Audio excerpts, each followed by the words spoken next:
ओम जयंती मंगला काली भद्रकाली कपालिनी दुर्गा क्षमा शिवा धात्री स्वाहा स्वधा नमोस्तुते। आप सभी भक्तों को शारदीय नवरात्रि की हार्दिक शुभकामनाएं। नवरात्र व्रत कथा प्रारंभ।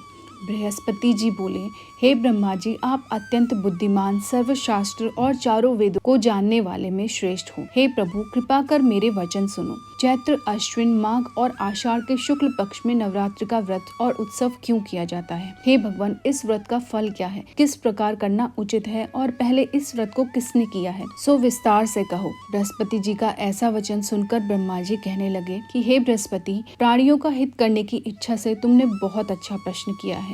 जो मनुष्य मनोरथ पूर्ण करने वाली दुर्गा, महादेव, सूर्य और नारायण का ध्यान करते हैं, वे मनुष्य धन्य हैं। यह नवरात्र का व्रत संपूर्ण कामनाओं को पूर्ण करने वाला है। इसके करने से पुत्र चाहने वाले को पुत्र, धन चाहने वाले को धन, विद्या चाहने वाले को विद्या और सुख चाहने वाले को सुख मिलता है। इस व्रत के करने से रोगी मनुष्य का रोग दूर हो जाता है और कारागार में बंद हुआ मनुष्य बंधन से छूट जाता है। मनुष्य की समस्त विपत्तियां दूर हो जाती हैं और उसके घर में संपूर्ण संपत्तियां आकर उपस्थित हो जाती हैं। बंधिया और काग बंधिया के इस व्रत के करने से पुत्र पैदा हो जाता है। समस्त पापों को दूर करने वाले इस व्रत के करने से ऐसा कौन सा मनोरथ है जो सिद्ध नहीं हो सकता है? जो प्राणी इस अलभ्य मनुष्य देह को पाकर भी नवरात्र का व्रत नहीं करता है, वह अनेक प्रकार से दुखी रहता है। यदि व्रत करने वाला मनुष्य सारे दिन का उपवास न कर सके तो एक समय भोजन करे और उस दिन बांधवों सहित नवरात्र व्रत की कथा का श्रवण करें। हे बृहस्पति, जिसने पहले इस महाव्रत को किया, उसका पवित्र इतिहास मैं तुम्हें सुनाता हूँ। तुम सावधान होकर सुनो। इस प्रकार ब्रह्मा जी का वचन सुनकर बृहस्पति जी बोले, हे ब्राह्मण, मनुष्यों का कल्याण करने वाले इस व्रत को कहो।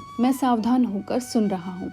आपकी शरण आए मुझ पर प्रसन्न होकर कृपा करो। ब्रह्मा जी बोले, पीठत मनोहर में एक अनाथ नाम का ब्राह्मण रहता था। वह भगवती दुर्गा का भक्त था। उसके संपूर्ण सद्गुणों से युक्त मानो ब्रह्मा की सबसे पहली रचना हो, ऐसी यथार्थ नाम वाली सुमति नाम की एक अत्यंत सुंदर पुत्री पैदा हुई। वह कन्या सुमति अपने पिता के घर बालकपन में अपनी सहेलियों के साथ क्रीड़ा करती हुई इस प्रकार बढ़ने लगी कि जैसे शुक्ल पक्ष की कला बढ़ती है। उसका पिता प्रतिदिन जब दुर्गा की पूजा और होम किया करता, उस समय वह भी नियम से वहां उपस्थित रहती थी। एक दिन वह सुमति अपनी सखियों के साथ खेलने लगी और भगवती के पूजन में उपस्थित नहीं हुई। उसके पिता को पुत्री की ऐसी असावधानी देखकर क्रोध आया और पुत्री से कहने लगा कि हे दुष्ट पुत्री, आज प्रभात से तूने भगवती का पूजन नहीं किया। इस कारण मैं किसी कुष्ठी और दरिद्री मनुष्य के साथ तेरा विवाह करूंगा। इस प्रकार कुपित पिता का वचन सुनकर सुमति को बड़ा दुख हुआ और पिता से कहने लगी, हे पिताजी, मैं आपकी कन्या हूँ।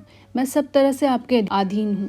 जैसी आपकी इच्छा हो मेरा विवाह कर सकते हैं, पर होगा वही जो मेरे भाग्य में लिखा है। मेरा तो इस पर पूर्ण विश्वास है। मनुष्य न जाने कितने मनोरथों का चिंतन करता है, पर होता वही है जो भाग्य में विधाता ने लिखा है। जो जैसा कार्य करता है उसको फल भी उसी कर्म के अनुसार मिलता है, क्योंकि कर्म करना मनुष्य के अधीन है, पर फल दैव के अधीन है। जैसे अग्नि में पड़े तृणादि उसको अधिक प्रदीप्त कर देते हैं, उसी प्रकार अपनी कन्या के ऐसे निर्भयता से कहे हुए वचन सुनकर उस ब्राह्मण को और अधिक क्रोध आया। तब उसने अपनी कन्या का विवाह एक कुष्ठी के साथ कर दिया और अत्यंत क्रुद्ध होकर पुत्री से कहने लगा, जाओ जाओ, जल्दी जाओ और अपने कर्म का फल भोगो। देखें भला भाग्य के भरोसे रहकर क्या करती है। इस प्रकार से कहे हुए पिता के कटु वचनों को सुनकर सुमति मन में विचार करने लगी कि अहो, मेरा बड़ा दुर्भाग्य है जिससे मुझे ऐसा पति मिला। इस तरह अपने दुख का विचार करती हुई वह सुमति अपने पति के साथ वन में चली गई और भयावने कुशा युक्त उस स्थान पर उन्होंने वह रात बड़े कष्ट से व्यतीत की। उस गरीब बालिका की ऐसी दशा देखकर भगवती पूर्व पुण्य के प्रभाव से प्रकट होकर सुमति से कहने लगी, हे दीन ब्राह्मणी, मैं तुम पर प्रसन्न हूँ। जो चाहो सो वरदान मांग सकती हो। मैं प्रसन्न होने पर मन वांछित फल देने वाली हूँ। इस प्रकार भगवती दुर्गा का वचन सुनकर ब्राह्मणी कहने लगी कि आप कौन हैं जो मुझ पर प्रसन्न हुई हैं? यह सब मुझसे कहो और अपनी कृपा दृष्टि से मुझ दीन दासी को कृतज्ञ करो। ऐसा ब्राह्मणी का वचन सुनकर देवी कहने लगी, मैं आदि शक्ति हूँ और मैं ही ब्रह्म विद्या हूँ और सरस्वती हूँ। मैं प्रसन्न होने पर प्राणियों का दुख दूर कर उनको सुख प्रदान करती हूँ। हे ब्राह्मणी, मैं तुझ पर तेरे पूर्व जन्म के पुण्य के प्रताप से प्रसन्न हूँ। तुम्हारे पूर्व जन्म का वृतांत सुनाती हूँ, सुनो। तू पूर्व जन्म में निषाद की स्त्री थी और अति पतिव्रता थी। एक दिन तेरे पति निषाद ने चोरी करने के कारण तुम दोनों को सिपाहियों ने पकड़ लिया और ले जाकर जेल खाने में कैद कर दिया। उन लोगों ने तुझे और तेरे पति को भोजन भी नहीं दिया। इस प्रकार नवरात्र के दिनों में तुमने न तो कुछ खाया और न जल ही पिया,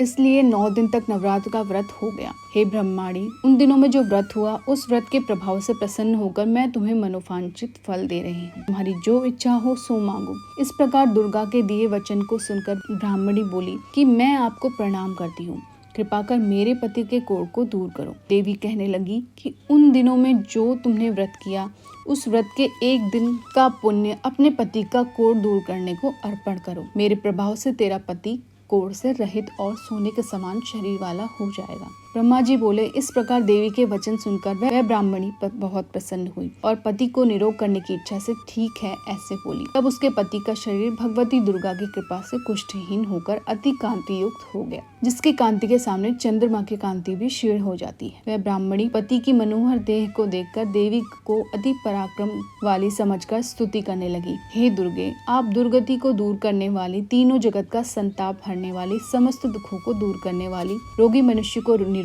करने वाली, प्रसन्न होने पर मनवांछित वस्तु देने वाली और दुष्ट मनुष्यों का नाश करने वाली हो। तुम ही सारे जगत की माता और पिता हो। हे अम्बे, मुझ निरपराध अबला का मेरे पिता ने कुष्ठी मनुष्य के साथ विवाह कर मुझे घर से निकाल दिया। उनकी निकाली हुई मैं पृथ्वी पर घूमने लगी। आपने ही मेरा इस आपत्ति रूपी समुद्र से उद्धार किया है। हे देवी, मैं आपको प्रणाम करती हूँ, मुझ दीन की रक्षा करो। ब्रह्मा जी बोले कि हे बृहस्पति, इस प्रकार उस सुमति ने मन से देवी की बहुत स्तुति की और उसके द्वारा की हुई स्तुति को सुनकर सुमति पर देवी को बहुत असंतोष हुआ और ब्राह्मणी से कहने लगी, हे ब्राह्मणी, तेरे उच्छालक नाम का अति बुद्धिमान, कीर्तिमान और जितेंद्रिय पुत्र शीघ्र ही होगा। ऐसा कहकर वह देवी उस ब्राह्मणी से फिर कहने लगी कि हे ब्राह्मणी, और जो कुछ तेरी इच्छा हो वही मनोवांछित वस्तु मांग सकती है। ऐसा भगवती दुर्गा का वचन सुनकर सुमति बोली कि हे दुर्गे, अगर आप मुझ पर प्रसन्न हैं तो कृपा कर मुझे नवरात्र व्रत विधि बतलाइए। हे दयामयी, जिस विधि से नवरात्र करने से आप प्रसन्न होती हैं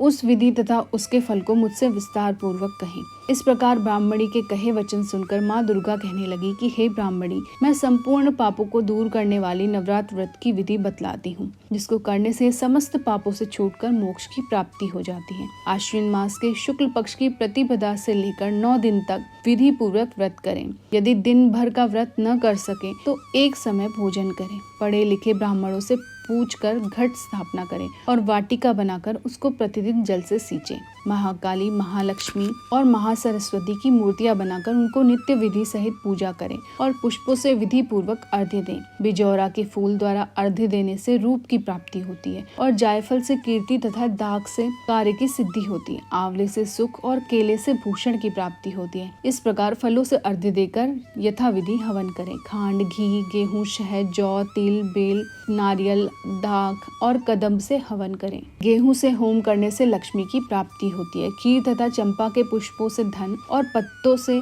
तेज एवं सुख की प्राप्ति होती है। आंवले से कीर्ति और केले से पुत्र होवे। कमल से राज सम्मान और दाखों से सुख और संपत्ति की प्राप्ति होती है। खांड, घी, नारियल, शहद, जौ और तिल, इनसे तथा फलों से होम करने से मनवांछित वस्तु की प्राप्ति होती है। व्रत कहने वाला मनुष्य इस विधान से होम कर आचार्य को अत्यंत नम्रता के साथ प्रणाम करे और यज्ञ की सिद्धि के लिए उसे दक्षिणा दे। इस महाव्रत को पहले बताई हुई विधि के अनुसार जो करता है उसके सब मनोरथ पूर्ण हो जाते हैं। इसमें तनिक भी संशय नहीं है। इन 9 दिनों में जो कुछ दान आदि दिया जाता है उसका करोड़ों गुना फल मिलता है। इस नवरात्र का व्रत करने से ही अश्वमेध यज्ञ का फल मिलता है। हे ब्राह्मणी, इस संपूर्ण कामनाओं को पूर्ण करने वाले उत्तम व्रत को तीर्थ, मंदिर अथवा घर में ही विधि के अनुसार करें। ब्रह्मा जी बोले, हे बृहस्पति, इस प्रकार व्रत की विधि और फल बताकर देवी अंतर्ध्यान हो गई। जो पुरुष या स्त्री इस व्रत को भक्ति पूर्वक करता है वह इस लोक में सुख पाकर अंत में दुर्लभ मोक्ष को प्राप्त होता है। हे बृहस्पति,